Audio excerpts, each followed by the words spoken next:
नमस्कार सांगमाने आजिर mini blog रे आपण मानकु वेलकम। देखंतु आमे माने सकाळे सकाळे कुआडे चालिलु।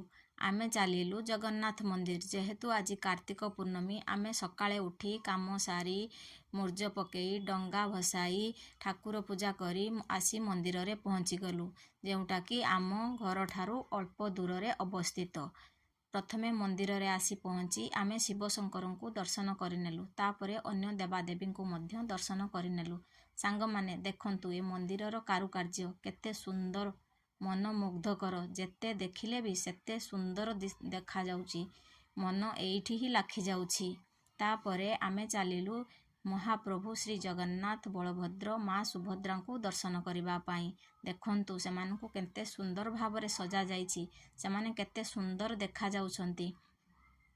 तापरे आमे मंदिर परिक्रमा करिनेलु। मंदिर परिक्रमा करी चालिलु तळकु प्रसाद ग्रहण करिबा पाई। देखिलु जे एठी समस्ते बसी जाइछंती, आमे भी जाई बसी गलु। तापरे आमे प्रसाद ग्रहण कलु। प्रसाद रे थिला अन्न डालमा खट्टा खीरी, किंतु आमे वीडियो करि पारिलु नाही। तापरे मो हजबैंड आसी आमे किछि फोटो क्लिक करिनेलु। सांग माने ए मंदिर को देखि आपण माने जदि जानि पारुछंती एहा केउठारे अवस्थित आपण माने निहाती कमेंट करी कहिबे। जय जगन्नाथ सांग माने।